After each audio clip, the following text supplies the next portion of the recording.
I remember that feeling so vividly, the sensation of standing in a crowded room, yet feeling like I didn't exist.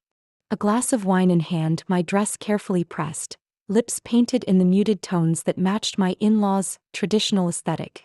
Still, everything around me felt like it was covered in a sheet of invisible glass, keeping me out. My name is Emily. I'm 36, a freelance interior designer based in Portland, Oregon. But in my husband's family, no one ever seemed to remember what I actually did. To them, I was simply the wife of Andrew Cole, the well-mannered son of the prestigious Cole family, owners of a long-established commercial real estate empire across the western United States. Andrew and I met at a sustainability seminar 11 years ago. At the time, I was an assistant designer at a small architecture firm, and he was preparing to follow in his father's footsteps. We got married after 2 years of dating. The wedding was held at the Cole family-owned resort in Montana, a lavish event that my mother-in-law, Evelyn, described as elegant enough not to be flashy, luxurious enough to reflect the Cole status. From the moment I stepped into their world, I felt the difference. My family lived in Spokane. Both my parents were retired high school teachers. Humble, loving people. The Coles were the opposite. Evelyn ran the local charity foundation, always seen with her signature pearl necklace and rehearsed charm. My father-in-law, Edward Cole, was the kind of man whose mere glance could silence an entire room. Then there was Alexandra, Andrew's older sister, the CFO of the family corporation, constantly praised as the golden standard of competence and class. I once believed that if I tried hard enough, they'd eventually accept me as one of their own. I was wrong. Every holiday I brought a traditional dish from my family, hoping to share a bit of my own culture. Evelyn would smile sweetly and say, like she was humoring a child, "How darling, Emily. You should give that recipe to our chef. Maybe they can try it sometime."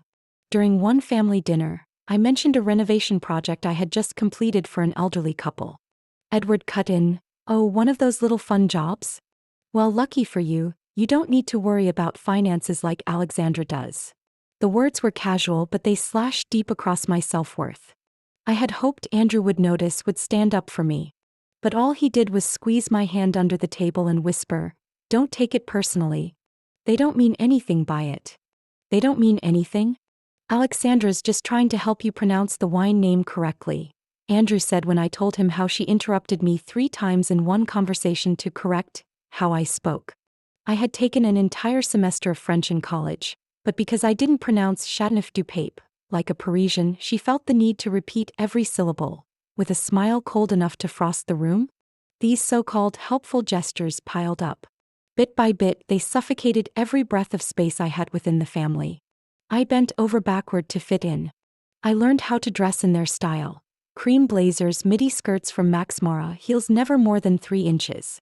I memorized every family member's birthday, handmade their cards, picked gifts tailored to their tastes, always careful not to outshine anyone. I showed up to every event with a perfect smile, even as my heart froze a little each time I was left out of a speech, cropped out of a photo, or referred to by Evelyn as that sweet girl from up north. Once I asked Andrew, "Do you think they'll ever see me as one of them?" He chuckled, a bit awkward, "You're my wife. That's enough." But to me, enough didn't mean seen, and it certainly didn't mean heard. I had tried to blend into the Cole family like watercolor in wine, still transparent, never truly part of it. And I was mistaken in thinking that loving one person meant I could endure an entire family. One day, a single sentence, sharp and final, would jolt me out of that 7-year dream. But that moment, that's a story for another time. I used to have a small studio in downtown Portland, the place I built from scratch, sketch by sketch, client by client. For the first 4 years of marriage, I kept it running. But when Andrew was promoted to deputy director of a new branch in San Jose, everything shifted. "I'll have to travel a lot," Andrew said as we sat on the balcony, city lights flickering in our half-finished glasses of wine. "It starts with 3 months, then expands to the West Coast. I want you to come with me." I looked at his hand resting on my knee, then glanced toward the studio building just a few blocks away. Echoes of my clients still rang in my head. "Emily, thank you for capturing exactly what I wanted." That feeling, being recognized for my own talent, could never be replaced by any luxury the Cole family offered. So I nodded. I packed up my business, paused all incoming contracts, put the space up for lease, and followed Andrew to a city where I didn't know a single soul. I told myself, that's what you do when you believe in a family. The months that followed turned me into Andrew's unofficial operations coordinator, arranging schedules, booking flights, managing household logistics, planning the so-called networking dinners. Evelyn insisted on glorified showcases for the Cole name, where every word I spoke had to be polished like a press release. I once convinced myself that if I were just patient enough, things would change. I gave Evelyn a set of hand-embroidered French handkerchiefs for her birthday, wrapped with a note written in slanted brown ink like an old love letter. She smiled, gently set the gift aside, and turned to chat with another guest. No thank you, not even a glance. That Christmas, I took the time to learn their traditional apple pie recipe, hoping to impress them. Alexandra took a bite and said, "Not bad, if only it weren't so crumbly." I smiled. Reluctantly, but I did. I never thought heartbreak could arrive so quietly, until I found myself in the ER at 3 a.m., my stomach in sharp, twisting pain, blood soaking the sheets. 6 weeks pregnant, barely formed. But to me it was a soul in the making, a flicker of hope, a silent promise. Andrew was away on a business trip in Denver. I texted him while waiting for the ultrasound. His reply, "Should I reschedule my flight? I have a big pitch coming up." I looked at the message, then typed back, "No worries. I'm fine." They put me under anesthesia and performed the procedure that morning. When I woke up, I saw Olivia slumped in a chair beside me. She had driven 4 hours straight from Seattle after a short call from me, just one call in the middle of the night. No explanation. No invitation. She held my hand as I cried in my drugged sleep. She reheated the porridge she'd brought along, spooned it into my mouth, wiped my forehead when the fever came. Meanwhile, Evelyn sent a bouquet of white flowers with a note. "Perhaps this is life's way of putting things in order. Once you're more stable, you'll have another opportunity." And Alexandra? She left a voicemail. "You should reconsider your work schedule. Stress isn't good for pregnancy." No one asked how I felt. No one saw me curled up on the sofa, unable to move because of the pain meds.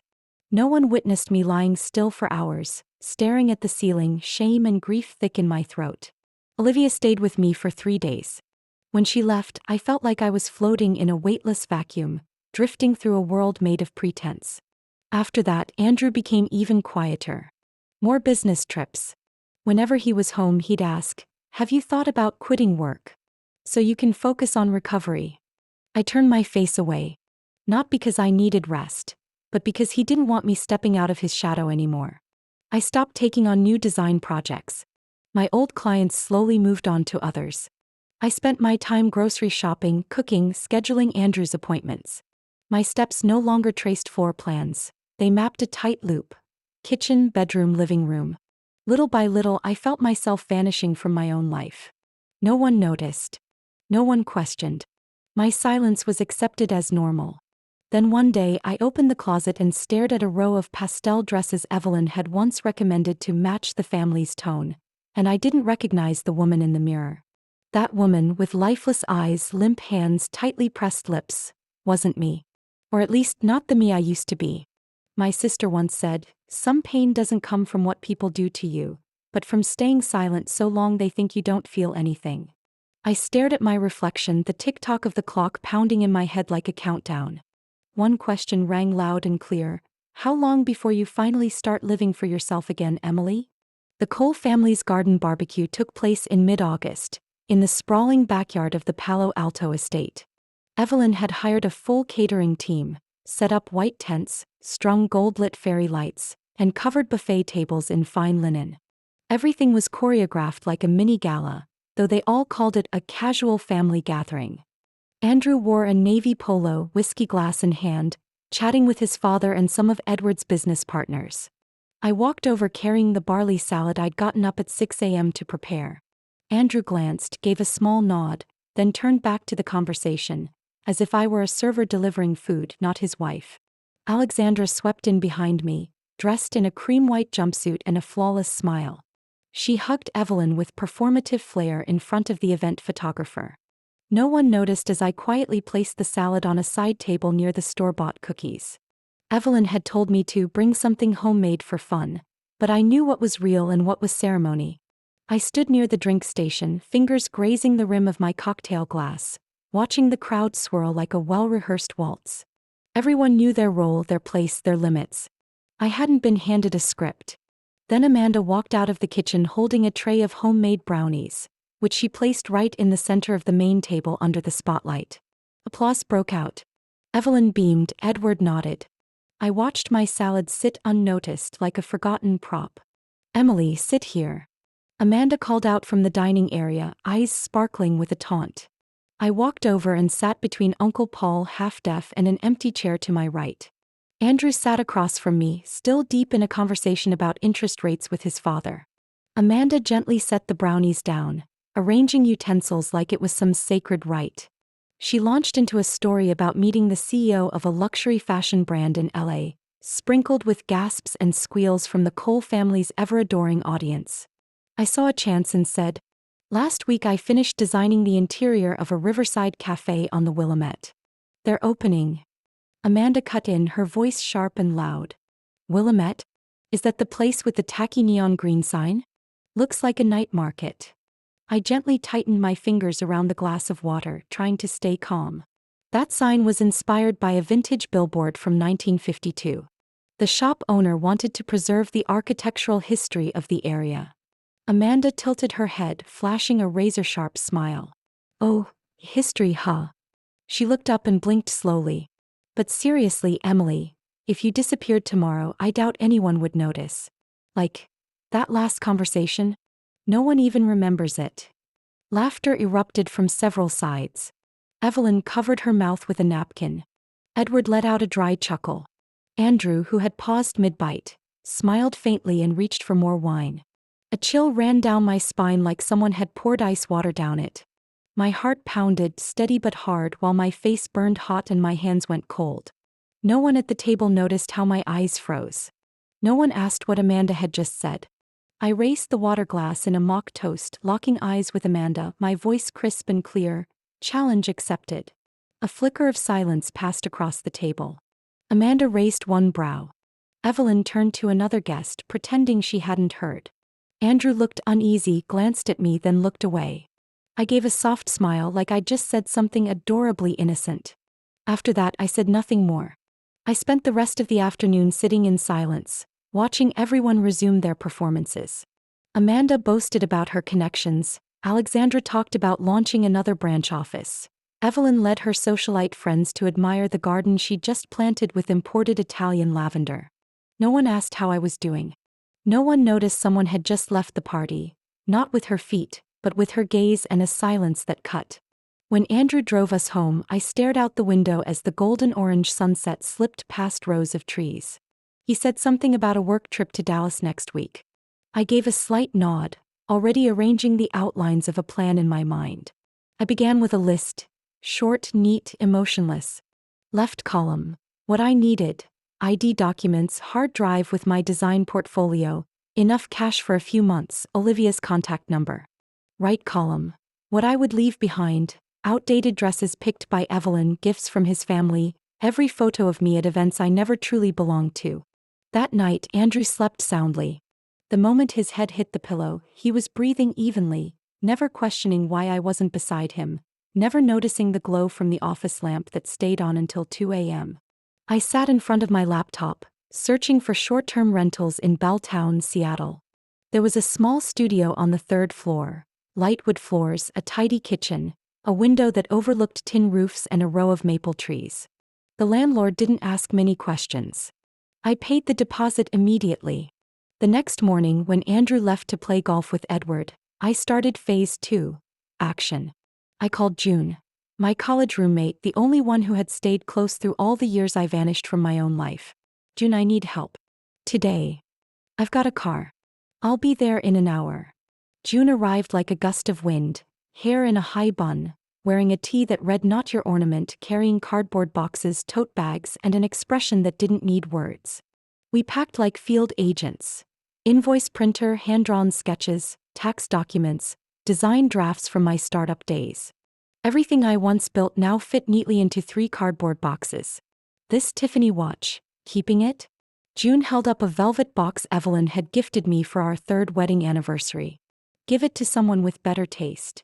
I wrote Andrew a note that evening just before locking the door and placing the keys beside my wedding ring.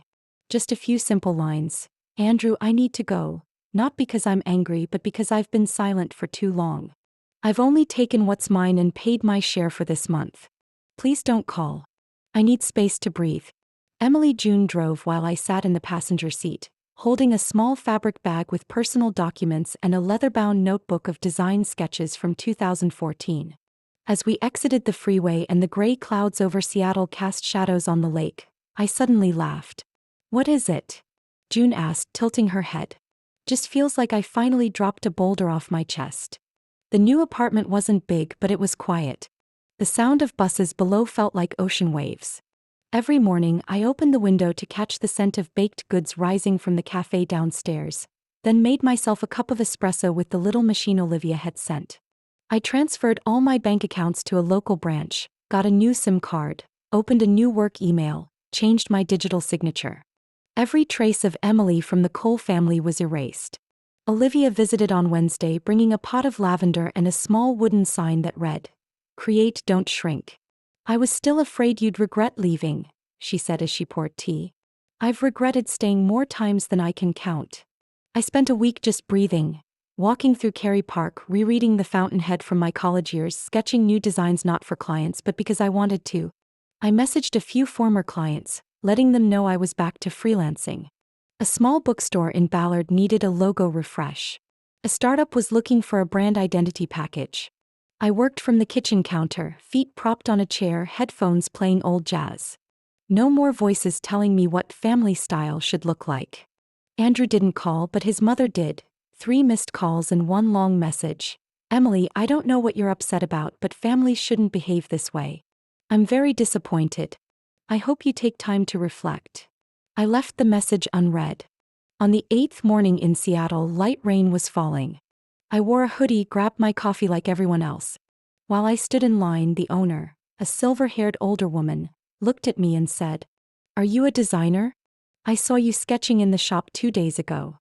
I blinked in surprise and gave a small nod. My shop's looking to update the menu, signage, a few flyers. If you're available, I'd love to talk. With a hot latte in hand, something stirred inside me. A feeling like hearing the first note of a song you once wrote and forgot. I'd be happy to. When I stepped outside, the rain had stopped. Seattle was still cold, still damp, but I no longer felt like a guest. I was living, not as Andrew Cole's wife, but as Emily, the woman who once dreamed and was finding her way back. Maybe Amanda was right about one thing. I disappeared. But none of them imagined I'd return like this. I walked into Dr. Robin's office on a cloudy Tuesday morning, my coat still damp with Seattle's mist. The small second-floor room in a red brick building had a window overlooking a wisteria trellis, and the soft scent of dried mint drifted from a diffuser in the corner. Robin looked up from her notebook as I sat down, offering me a calm, unhurried glance. "Emily, where should we begin today?" I hesitated, fingers tightening slightly on my lap. I guess I'm not used to being asked that. We talked for almost an hour. The conversation drifted from feeling invisible at the barbecue to how I used to hold my breath when Evelyn walked into a room. I didn't cry, didn't scream. But when Robin asked, "Do you often change how you speak to fit someone else's expectations?" my throat clenched like someone had looped a wire around it. That question haunted me the rest of the day. I began writing down all the ways I had twisted myself, changing freely to strategically, avoiding colors I loved to use Evelyn's idea of tasteful, shrinking my dreams to avoid being labeled too ambitious. That afternoon, I returned to the cafe where I usually worked. Nancy's shop, the one where she'd hired me to redesign the menu and promo flyers. When I handed over my sketches, she glanced at them, then looked up quickly. "This lettering has a wild streak. I like it." I gave a small nod. Something inside me uncoiled. That night, I reopened an old folder on my computer. One filled with designs I'd never shown anyone. In the file titled Raw Unfiltered, I found a concept for a personal reading room, with shelves flowing across the walls like ink trails. I had drawn it 5 years ago, then abandoned it after Andrew said, "It's too chaotic." I printed it out and pinned it above my desk. A reminder not to warp myself into someone else's mold again. 3 weeks later, Nancy introduced me to an acquaintance, Mrs. Eleanor Finch, the owner of a long-established artisanal bakery in Fremont. Eleanor was in her 60s, spoke in a low voice, wore linen robes, and had the gaze of someone who'd lived 3 different lives. "Do you have a portfolio?" she asked, breaking a piece of almond biscotti. "I do, but I brought the old one. I can email more if needed."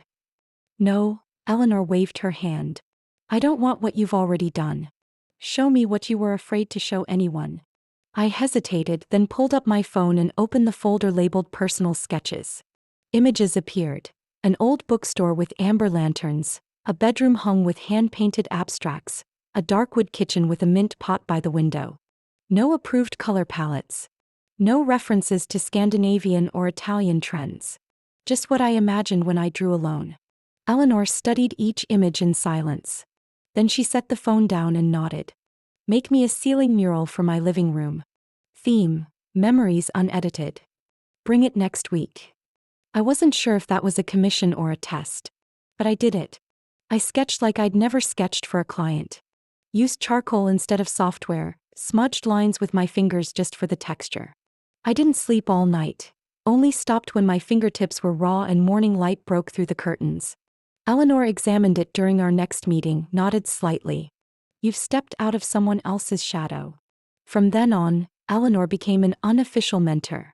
Each week I'd bring a new personal design to her studio, though she never asked.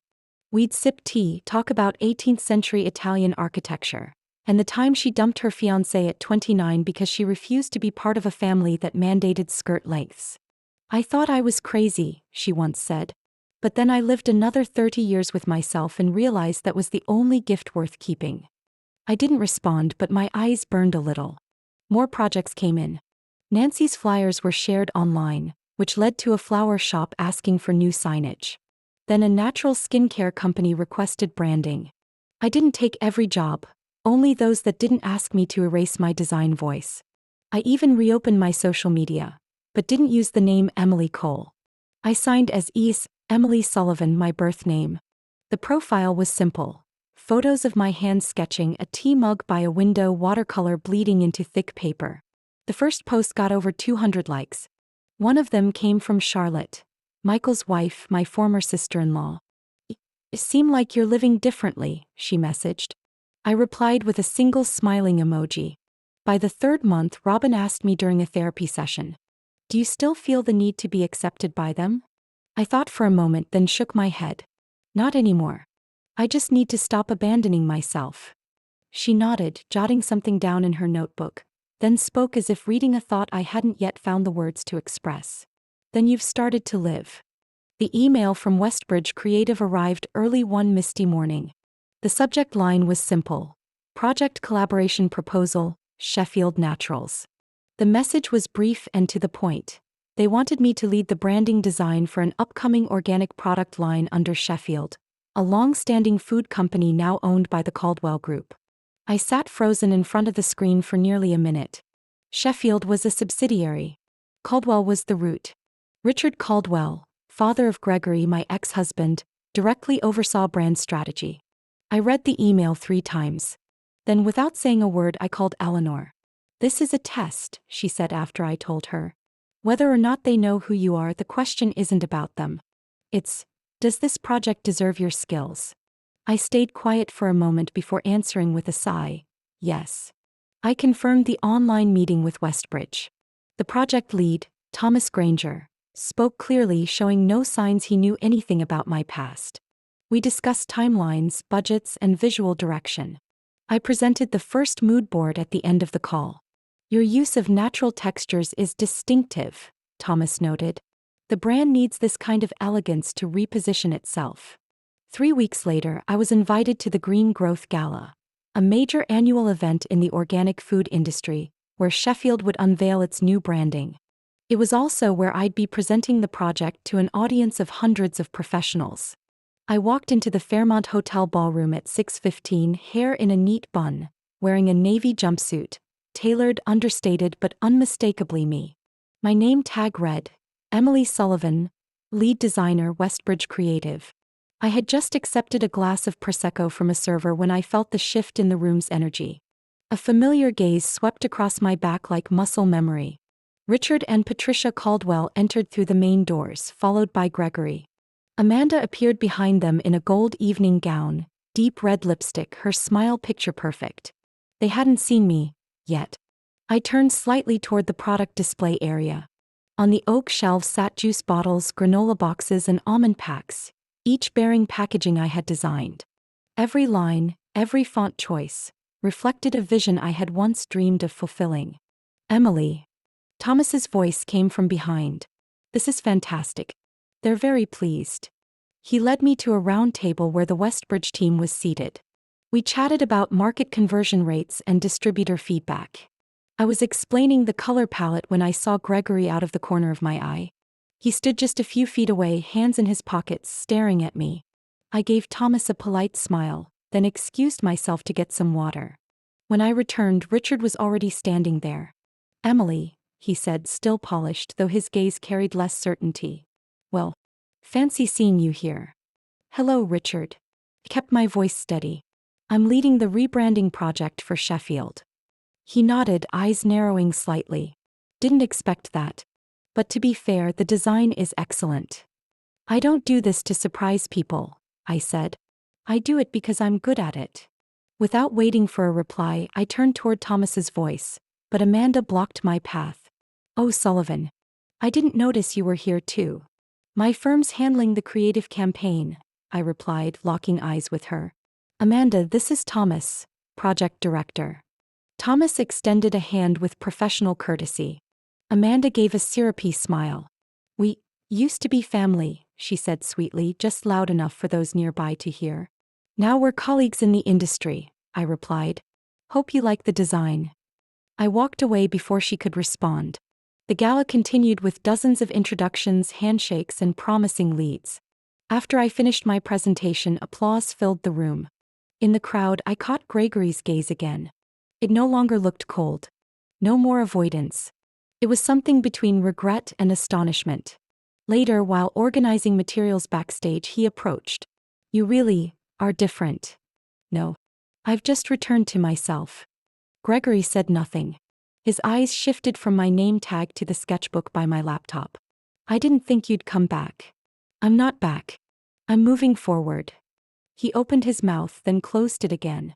I gave a polite nod. Good luck to you. Then walked away. I stepped out of the ballroom without looking back. That night, when I took off my earrings and hung them on the wooden stand by the mirror, I saw the reflection of a woman no longer trembling at familiar voices, no longer forcing a smile beneath dismissive glances. My Emily, the one who had disappeared, stood there now, head high. And no one, not even Amanda, would make her vanish again. The next morning, I went down to the cafe beneath the hotel to prepare for the final talk in the workshop series. While I was adjusting the presentation slides, Gregory walked in. No suit, no tie. Just a slightly wrinkled shirt, a coffee in hand, and an uncertain look in his eyes. Do you have time after the talk? I can spare half an hour, I said without turning from the screen. At the espresso place across the street. He nodded and walked off without awkwardness. I felt lighter because of it.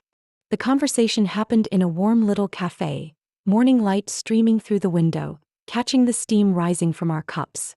I don't know where to begin, Gregory said, his voice lower than usual. Start with the easiest part.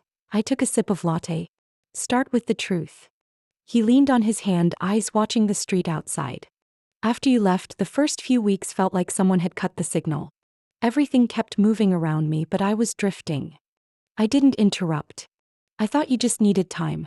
That you'd come back. Then I realized, it wasn't that you changed suddenly. It's that I had never truly seen all the things you'd swallowed for so many years. Why? Because looking means taking responsibility. He let out a sad laugh.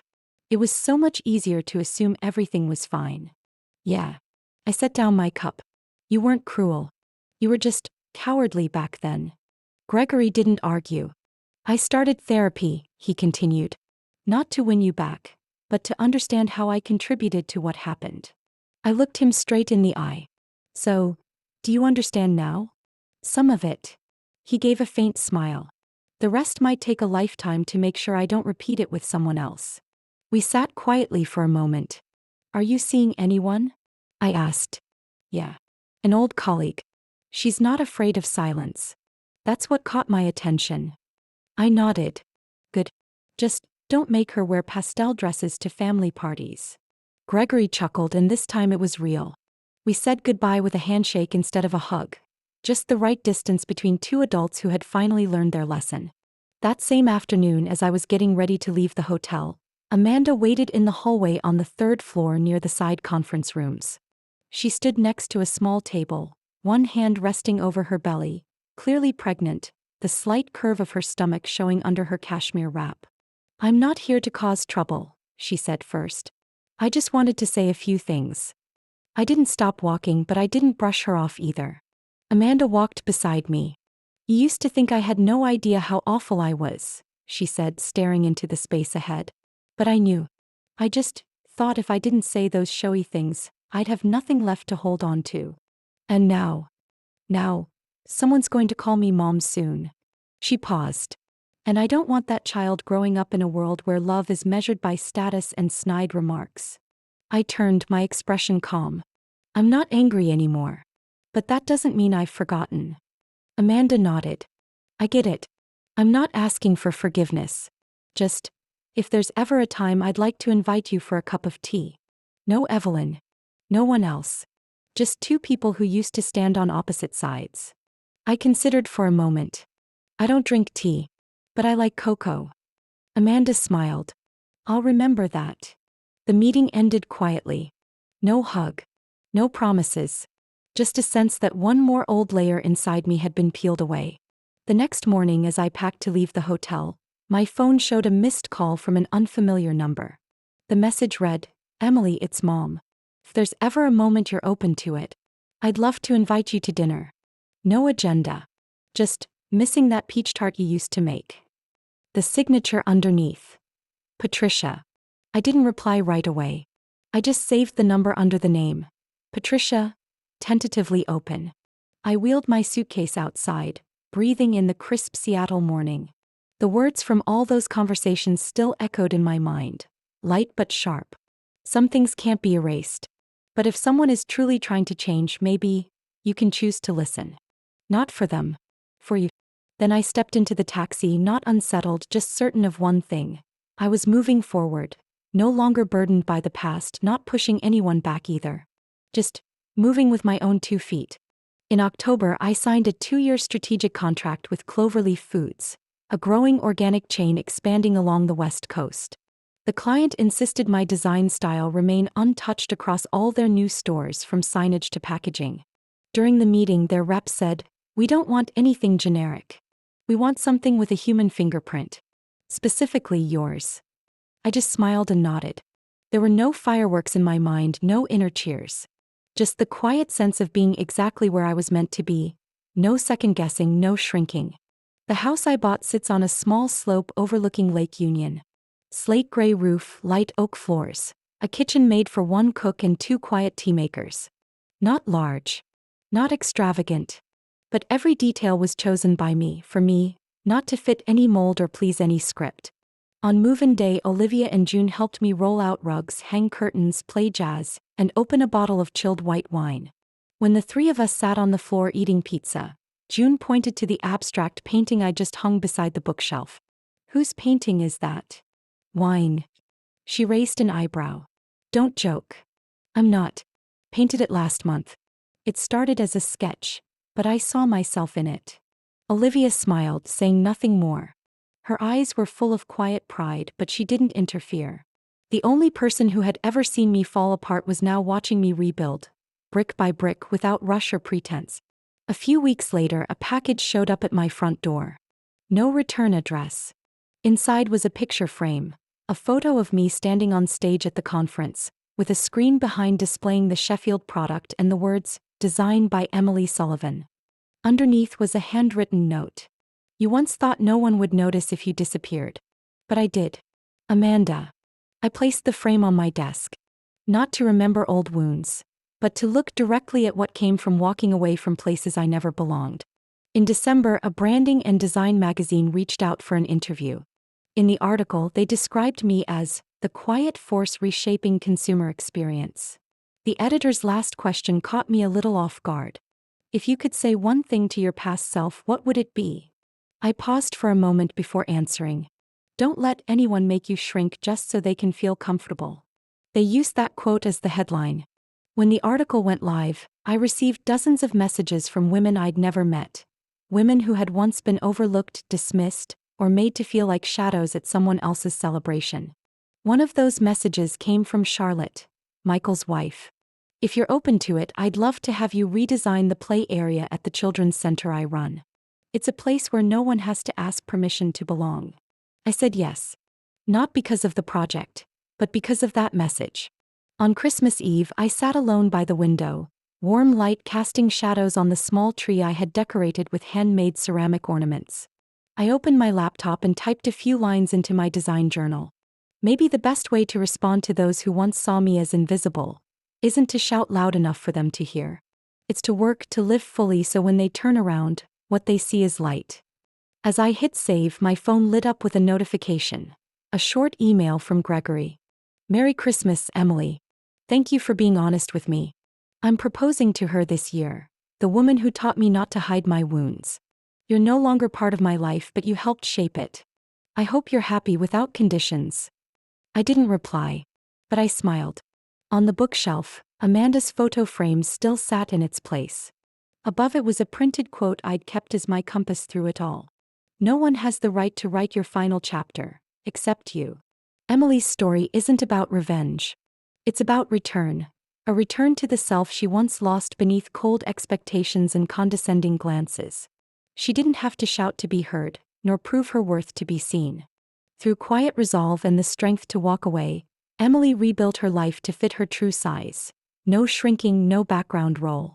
The disappearance Amanda once thought meant nothing turned out to be the beginning of a presence no one could ignore. What do you think about Emily's choice? Would you have the courage to walk away from where you feel unseen? Share your thoughts below and don't forget to follow the channel for more powerful and emotional family stories.